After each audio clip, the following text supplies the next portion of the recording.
Welcome back, everyone, to the third installment of the Path to Lead Hype video. Today, we'll look at how to leverage self-discovery inside your coaching conversations. So let's recap.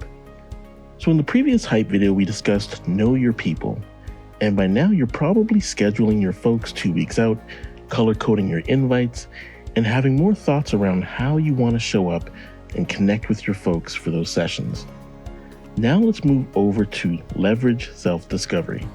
And to do this, let's first answer the question, what is self-discovery?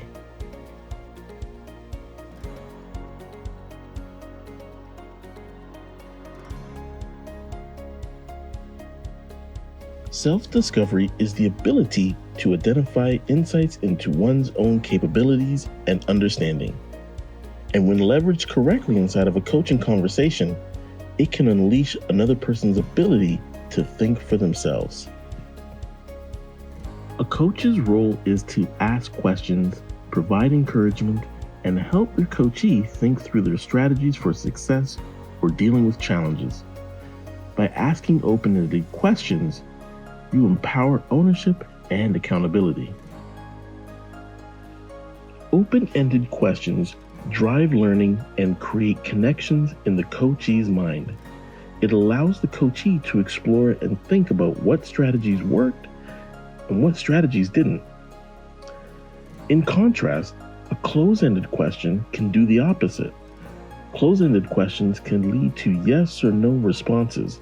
For example, if you were to say to your coachee, Maya, did you do something different this month to achieve such a low average handle time?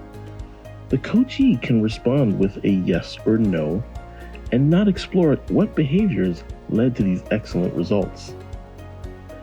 Let's hear what that same question sounds like if we're open-ended. Maya, what did you do this month that led to a low average handle time? This allows the coachee to explore and think about what behaviors led to their good results. So we've explored the benefits of self-discovery, and you're probably wondering, is self-discovery always needed? Let's explore when giving direction can benefit the coaching conversation.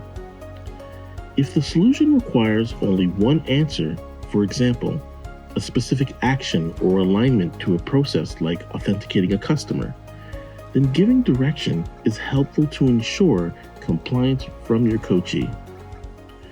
But once you've given direction, follow up and explain the why, and then check for understanding by asking open-ended questions. For example, Maya, the authentication policy requires a full confirmation of the customer's first and last name. Can you share with me how it can impact the business and our customers if full authentication is not done on each call? Give direction and check for understanding.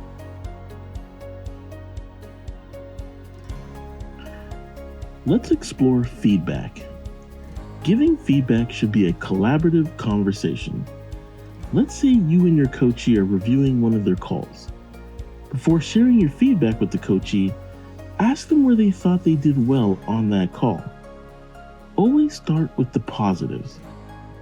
After your coachee has shared what they did well, ask questions like how their did wells impacted the customer experience, department objectives, and ask what's in it for them. After your coachee has shared their insights, ask if you can share what you thought they did well. Did well conversations allow you and your coachee to recognize and explore their good behaviors. Great.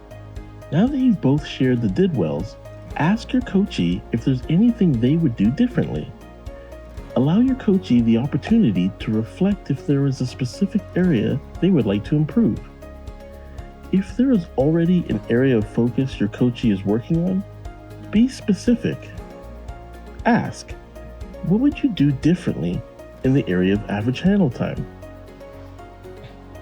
If you see your coachee is struggling to call out a do differently, that's okay. Perhaps there's nothing they feel they need to improve on. Ask if it's okay for you to share a do differently. Now, this is not an opportunity to run down a list of items that needs to be improved. Try to limit your feedback on one specific area of focus and make the feedback collaborative. Think about how your feedback impacts the business, the customer experience, and the WIFMs. The WIFM stands for What's in it for me? In this instance, the me is your coachee. So let's hear what collaborative feedback from the coachee's perspective sounds like. Maya, can I share with you some tips that might help you shave off some ACW time and continue to reduce your overall handle time? Wait for the coachee to say yes, then proceed. Maya, what are your thoughts on saving a template for your customer notes on your desktop so you can copy and paste it when needed? It can help save time so you're not typing it out for each customer interaction. What are your thoughts on using this approach? But don't stop there. Ask your coachees questions to build on the feedback you shared. Maya, what challenges do you foresee if you were to incorporate this strategy? This allows your coachee to think about how they can overcome potential obstacles. Sharing feedback should always be coupled with a forward-thinking approach. It should focus on the coachee and not the issue. After all, we can't change the past, but we can change the future. So there you have it. We reviewed how impactful leveraging self-discovery adds to the coaching conversation, and we introduced the concept of did wells and do differentlys. And finally, we showed how sharing feedback can be an opportunity to act as a thought partner where you hold your coachees capable of determining their best approach. Let me leave you with this final thought. Insights, or aha moments, create sudden changes in the brain. When new information is integrated or old information is finally bridged, feel-good neurochemicals are released.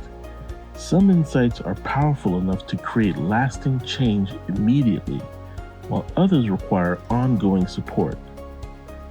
Coaching capitalizes on these moments of powerful brain activity by formulating action plans that carry the aha moment forward and providing ongoing accountability to drive lasting change. I hope you enjoyed today's session. See you next time.